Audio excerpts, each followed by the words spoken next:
안녕하세요. 파상관제인 홍현필 변호사입니다. 지금은 비면책 채권에 대해서 한번 알아보는 시간을 갖도록 하겠습니다. 비면책 채권이라는 것은 면책이 되지 않는다. 면책을 허용하지 않는 채권이라는 얘기입니다. 면책 불허가를 받으면 당연히 비면책이 되는데, 면책 불허가 외에도 면책을 해줘도 채무자의 일정한 채권은 여러가지 어떤 규정상, 정책상, 법률에 면책이 되지 않도록 규정을 해놨습니다. 그걸 한번 살펴보겠습니다. 그리고 그거에 따른 어떤 각종 소송이 발생하는 영역, 채무자 및 채무 관련자들이 머리를 싸매고 소송에서 부딪히는 경우가 지금 최근에 이제 늘고 있습니다. 그게 왜 그런지 한번 살펴보겠습니다. 566조 면책의 효력. 면책을 받은 채무자는 파산 절차에 의한 배당을 제외하고는 파산 채권자에 대한 채무의 전부에 관하여 그 책임이 면제된다. 다만 다음 각호의 청구권에 대하여는 그 책임이 면제되지 아니한다. 뭐가 있을까요? 1호 조세. 조세는 국세, 지방세, 4대 보험료. 그러니까 그 공공채무 중에서 조세의 징수 방법에 의한 채권은 조세에 준해서 면책이 되지 않습니다. 2호 벌금, 과료, 형사소송 비용, 추징금 및 과태료.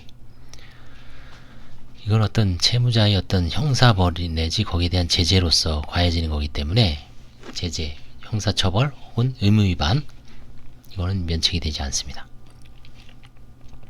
그 다음에 이제 3호가 채무자가 고의로 가한 불법행위로 인한 손해배상. 고의로 가해야 됩니다. 대표적인 게 사기 및 폭력범죄입니다. 사기 및 재산범죄, 그 다음에 폭력범죄. 타인에게 이제 사기로 금원을 편취한 경우, 횡령한 경우, 배임으로 이제 손해를 끼친 경우, 플러스 이제 타인을 때려서 손해배상을 해줘야 될 사항이 있죠. 위자료하고 이제 재산적 손해, 정신적 손해, 육체적 손해. 그거 다 배상을 해야 되죠.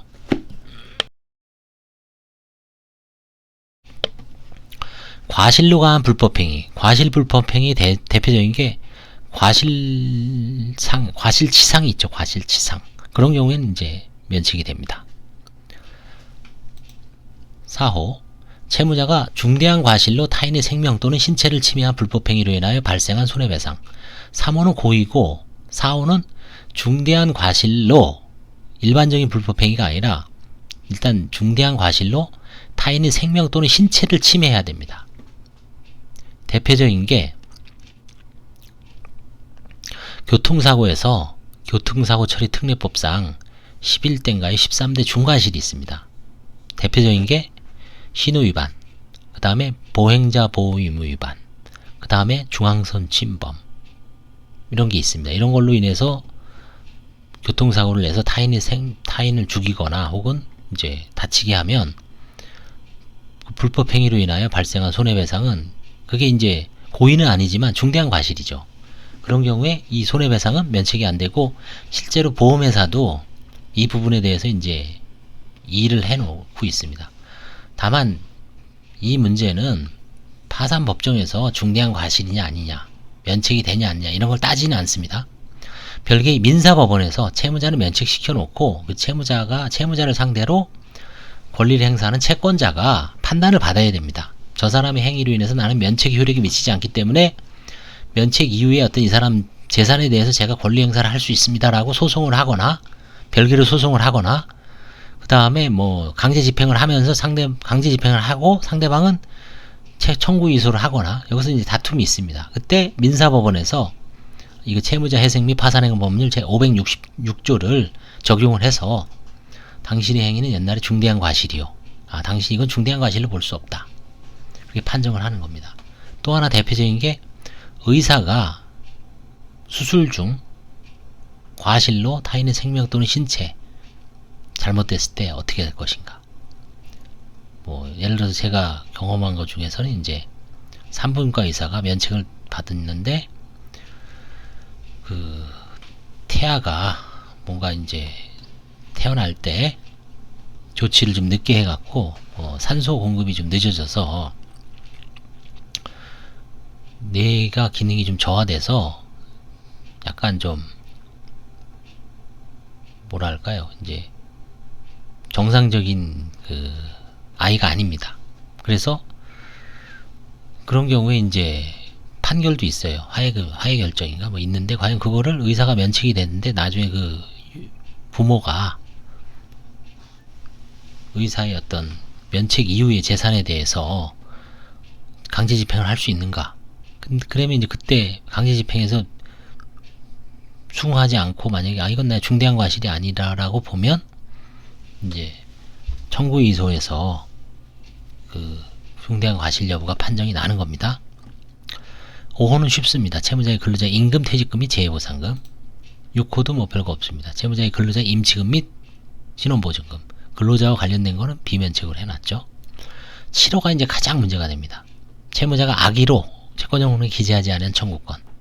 악의는 이건 고의하고 똑같습니다. 알고서도 목록에 기재하지 않은 청구권. 알고서 왜 기재하지 않을까라고 의문을 가질 수 있죠. 근데 이제 이런 걸 한번 생각을 해보십시오. 채권자가 채무자가 채권이 여러 명 있습니다. 근데 자기 약점을, 재산을 은닉했다든지 아니면 뭔가 다른 사람 통해서 위장 영업을 하고 있다든지 자기 약점을 정확하게 알고 있는 어떤 채권자가 있어요. 그 사람은 싹 빼놓고, 채권자 목록에 싹 빼놓고 나머지 채권자만 면책을 합니다. 그 금액이 많고 적으면 중요한 게 아니에요. 충분히 그럴 수 있죠. 그러면 그 채권자는 일단 저 사람이 약점을 알고 있음에도 불구하고 면책에서 배제가 되죠.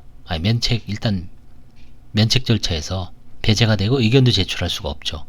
그리고 나서 이 사람이 면책을 받습니다. 그리고 나서 이제 저 사람이 자기 약점을 아는 채권자가 소송을 했을 때, 자기는 그냥 실수로 고의가 아니라 과실로 모르고서 실수로 채권형 목록에 기재하지 않은 것 때문에 이건 면책을 효력이 미칩니다라고 이제 주장을 하면 판사가 끄떡끄떡 하면 끝나는 거죠. 그럼 이 사람은 두 가지 목적을 달성해요. 재산도 빼돌리고 먼저 면책받고 여기서는 소송에서 이기고. 그래서 그런 거를 방지하기 위해서 채무자가 악의로 고의로 채권형 목록에 기재하지 아니한 청구권은 면책에서 비면책으로 하고, 다만 채권자가 파산 선고 있으면 안 때는 그러하지 않았다. 고의로 채무자가 기재하지 않는데 채권자가 오히려 그걸 알고 있어. 그럼 빨리 저 사람 내 채권을 고의로 기재하지 않았다는 걸 법원에다가 신고를 해서 파산 절차에서 권리 행사를 해야 되죠. 하여튼 조문이 이런 식으로 규정되어 있습니다. 8호는 채무자가 양육자 또는 부양의무자로서 부담해야 하는 비용, 양육비죠. 9호 취업 후 학자금 상환 특별법에 따른 취업 후 상환 학자금 대출 원리금. 9호는 개인 파산과 개인 회생이 조문이 다르게 규정되어 있습니다. 즉 파산에서는 비면책이에요. 근데 개인 회생에서는 이건 면책입니다. 없어요, 이 조항이. 그래서 학자금 대출로 학업을 마치고 그게 학자금이 수천만 원 됐을 때, 청년 만약에 이제 취업도 제대로 안 됐을 때 이걸 파산으로 면책을 일거에 면책받을 수가 없습니다. 이 학자금에는 두 가지가 있어요. 일반 학자금하고 취업 후 학자금 상환 특별법. 요 취업 후 학자금 상환 특별법에 따른 것만 비면책입니다. 일반 한국장학재단에서 일반 그 금융기관에서 취급하는 일반 학자금은 면책입니다. 채무자가 악의로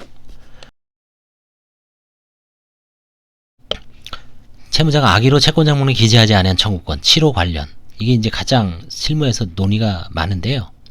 이거 한번 조문을 잘 판례하고 조문을 한번 잘 음미해 보겠습니다. 파산 신청 과정에서 채권장 목록에 채권자가 누락된 경우가 발생하고 그 채권이 비면책 채권인지 실무적으로 문제되는 경우가 발생한다. 대법원은 채권자 목록에 채권자가 누락된 경우 채무자의 선의를 쉽게 인정하여서는 아니 된다는 입장이다. 2010년 10월 14일 선고 2010-49083 면책 불허가 사유에 관하여 엄격 해석의 원칙을 견지한 대법원 2004년 4월 13일자 2004마 86 결정을 일부 제한하는 판결이라고 할 수 있다. 이 판결에서 채무자 회생 및 파산에 관한 법률 제560조 제7호에서 말하는 채무자가 악의로 채권자 목록에 기재하지 아니한 청구권이라고 함은 채무자가 면책 결정 이전에 파산 채권자에 대한 채무의 존재 사실을 알면서도 이를 채권자 목록에 기재하지 않은 경우를 뜻하므로 채무자가 채무의 존재 사실을 알지 못한 때에는 비록 그와 같이 알지 못한 때에 과실이 있더라도 이 법정에서 정한 비면책 채권에 해당하지 아니하지만 이럴 때는 면책이 된다는 얘기예요. 이 채무자가 아예 그 존재 사실을 모르고서 몰랐다면 이때는 면책이지만 이와 달리 채무자가 분명히 채무의 존재를 알고 있었다면 과실로 채권자 목록에 이를 기재하지 못하였다고 하더라도 실수로 기재하지 못하였다고 하더라도 위 법조항에서 정하는 비면책 채권에 해당한다. 실수의 항변을 용납을 안 하는 겁니다. 아, 실수였습니다. 과실입니다. 사무장이 실수했어요. 다 해당이 안 됩니다. 이와 같이 채권자 목록에 기재하지 아니한 청구권을 면책 대상에서 제외한 이유는 채권자 목록에 기재되지 아니한 채권자가 있을 경우 그 채권자로서는 면책 절차 내에서 면책 신청에 대한 이의 등을 신청할 기회를 박탈당하게 될 뿐만 아니라 그에 따라 위법 제564조에서 정한 면책 불허가 사유에 대한 객관적 검증도 없이 면책이 허가 확정되면 원칙적으로 채무자가 채무를 변제할 책임에서 벗어나게 되므로 이와 같은 절차 참여의 기회를 갖지 못한 채 불이익을 받게 되는 채권자를 보호하기 위한 것이다. 그래서 불이익 채권자를 보호하는 게 가장 큽니다.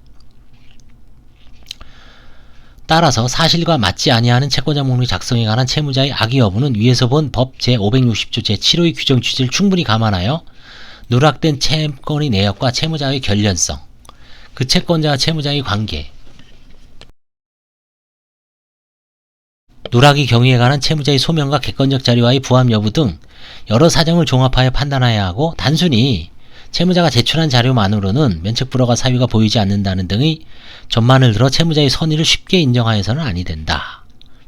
그러니까 통상적으로 뭐 알면은 넣겠죠. 알면서 참 빼기는 쉽지는 않은데, 근데 간혹 제가 보기엔 아까도 말씀드렸지만 특히 개인 채권자 금융기관은 깜빡할 수 있다라고 봐요. 모르고. 왜냐면 독촉이 오다가 양도돼서 뭐 내용 증명이 오는데 잘 안 받잖아요, 채무자가. 그렇기 때문에 이제 시간이 오래 지나면 모를 수가 있죠. 그리고 이제 파산 면책할 때 오랫동안 시달리다가 하다 보니까 채무자와 연락도 끊기고 그 다음에 신용조회를 정확하게 하고 해야 되는데 그 다음에 법원의 판결이 있는지 여부 이걸 좀 부실하게 하다가 그냥 급한 마음에 하다가 누락된 경우가 있는데 그런 경우도 되게 조심해야 됩니다. 법원이 이제 이런 판례 때문에 선의를 쉽게, 왜냐면 이제 채권자들도 이 사람 이의 제출할 권리가 완전히 박탈되잖아요. 헌법상, 적법 절차상. 그렇기 때문에 법원에서 송달을 엄청 신경 쓰는 거예요, 사실은. 이런 판례 때문에. 그래서 더 읽어보겠습니다. 채권자 목록에 누락된 의리 구상금 채권이 채무자회생 파산행위 법률 제560 제7호의 비면책 채권에 해당하지 아니한다고 한 원심에 대하여 이 재반 사정에 비추면 갑이 과실로 채권자 목록에 의뢰에 대한 구상금 채무를 기재하지 아니했다고 볼 수는 있을지언정 갑이 의리 구상금 채권의 존재를 알지 못하였다고 인정할 수 있는 근거가 되는 사정이라고 할 수 없다는 내용을 예를 들어 원심 판결을 파기한 사례. 그래서 알았느냐 몰랐느냐 이거를 이제 했을 때 개인 채권에 있어서는 어떤 이 사유 그걸 충분히 주장을 해서, 즉 뭐냐면 내 채권을 누치하는 거는 채권자 목록에 내 거를 뺀 이유는 궁극적으로는 결국은 그 파산 면책 절차에서 뭔가 숨기려는 의도가 있었다. 이 면책 불허가 사유에 해당되는 걸 내가 정확하게 알고 있는데 그거를 숨기려는 의도로 나만 딱 빼놓고 그 파산 면책을 신청을 했다라는 점을 충분히 주장을 하시면 이거 이제 공방을 벌여야 되는 거거든요. 이게 되게 어렵습니다. 실제 뭐 조문이 이렇게 돼 있지만 소송을 저도 한번 해봤는데요. 상당히 어렵습니다. 이게. 그래서 이제 앞으로는 이런 요거와 관련된 분쟁이 꽤 있을 겁니다. 제가 이제 이 유튜브에도 면책 효력 확인이소, 그 다음에 선의 악의를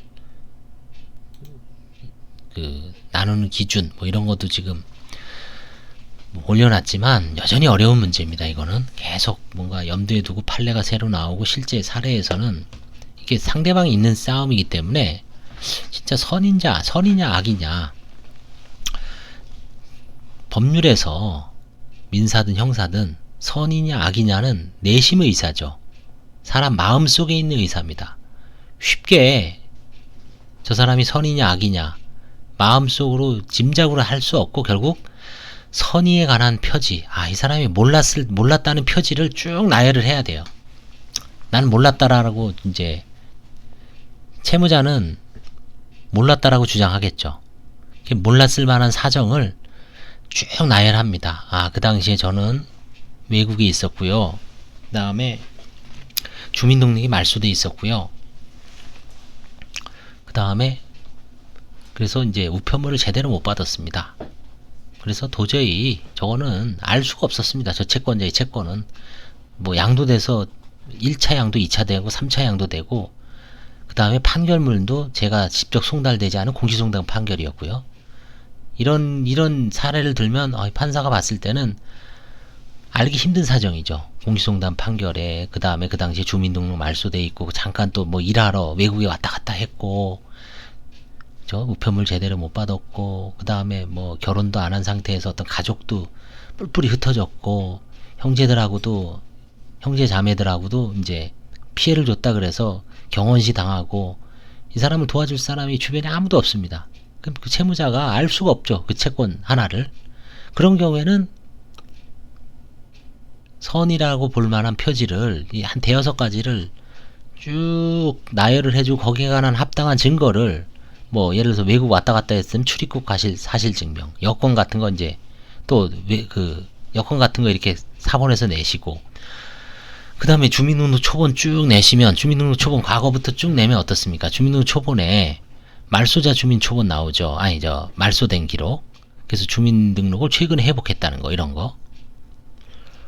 그 다음에 이제 그 채무자의 그 판결문을 검색을 해보면 공시송달 판결문으로 확정된 게 나옵니다. 그렇죠? 그렇죠. 이제 이런 여러 가지 사정을, 그리고 제가 그 당시에 파산 선고가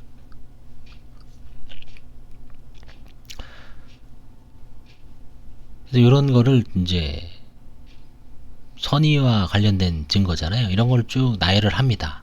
그럼 이제 반대로 채권자는 채무자가 악의로 고의로 채권자문에 기재하지 않았습니다. 그 이유는 이거를 기재했을 때 내가 저 사람의 어떤 그 나쁜 점, 면책을 절대로 해줘서는 안 되는 어떤 재산 은닉이라든가 뭔가 좀 재산을 빼돌린 정황을 충분히 제보할 수 있기 때문에, 저놈아를 누면 내가 면책 절차를 넘어가는데 아주 험난한 장애물이 될 것이다 라는 것을 충분히 저 사람이 악의적으로 고의적으로 알고서 목록에서 뺀 겁니다. 내가 아니면 알 수 없는 아주 가까운 사정을 잘 알고 있습니다. 그래서 뺀 겁니다. 저는 그 당시에 분명히 정상적인 사회생활을 하고 있었습니다. 제가 어디 뭐 막 돌아다닌 것도 아닙니다. 저 채권자로서 정상적으로 사회생활을 했고 직장생활을 했고, 그 다음에 이 사람하고도 절친한 사이로, 아니면 이 사람이 조금만 더 열의가 있었으면 친구들하고 건너서 충분히 제 소재를 파악할 수 있었습니다. 단적인 예로 저하고 이 사람하고 같이 친한 사람이 있습니다. 그 사람은 저하고도 한 번도 연락이 끊는 적이 없습니다. 그러면 당연히 그 당시에도 이 사람을 통해서 야, 이게 어딨냐 요즘 연락되냐? 알아볼 수 있었고 충분히 알고, 그 다음에 그 사람하고 저하고 거의 뭐 같은 서울 하늘 아래 삽니다. 서울, 강북이면 강북, 강남이면 강북, 영등포 뭐 같은 구면 더 좋죠. 이렇게 해서 이제 그 다음에 초등학교 동창이다, 고등학교 동창입니다. 더군다나 동문을 통해서도 충분히 할 수도 있고, 아니면 옛날에 뭐 같은 동호인이었다든지 같은 어떤 생활 바운더리였고 전 직장 동료였고, 이런 사장을 쭉 나열을 합니다. 자, 그러면 법원에서는 거기에 합당한 증거를 나열해요. 양쪽 주당은 이제 다 듣죠. 그렇죠? 제가 지금 뭐 얘가 이게 딱 일치를 안 해서 좀 그렇지만 하여튼 그런 식으로 해서 이제 입증을 하는 겁니다. 그래서 결국은 변호사들도 마찬가지예요. 당사자는 뭐 당사자의 입장을 채권자든 이런 사건을 해보면 채권자의 입장에서, 채무자의 입장에서, 아니면 상대방의 입장에서 이제 아이디어는 이제 그런 겁니다. 그런 데서 쭉 이제 떠올린 다음에 거기서 이제 서면을 쓰고, 서면보다 더 중요한 게 뭡니까? 입증이죠, 입증. 그 다음에 그런 정황, 그렇죠? 그런 거를 하나라도 더 하다 보면, 이걸 제가 한 10년 전에 소송을 했어요. 한번 경험을 해보니까, 아유, 그 당시에는 뭐 이 조항 이게 뭐 소송 경험이 없는 건 아니죠. 그 당시 7년차 변호사, 8년차인가요? 8, 9년차 변호사였으니까 경험이 없는 건 아닌데 이런 사례가 거의 없었습니다. 그때는 이제 근데 뭐 그때 조금 더 면밀하게 뭐 예를 들어 통화 내역도 조회하고 저 사람은 분명히 통화한 사실도 있다. 이런 걸 주장한 다음에 이제 소송에 임하면 선이냐 악이냐, 악이냐 고의냐 이런 부분은 결국 최종 판단은 누가 합니까? 판사가 합니다. 판사가. 근데 그런 걸 누가 더 열심히 입증하느냐에 따라서 판사는 진실은 거기에 있는 거죠. 판사가 진실을 신이 아닌 다음에 어떻게 알겠습니까? 다만 그런 어떤 정황 증거가 더 누군가 더 탄탄하냐에 따라서 이제 이길 수도 있고 질 수도 있고 그런 겁니다. 그래서 이 치료에 대해서는 이게 소송이 의외로 예전에는 많았고 지금도 이제 가끔 있습니다만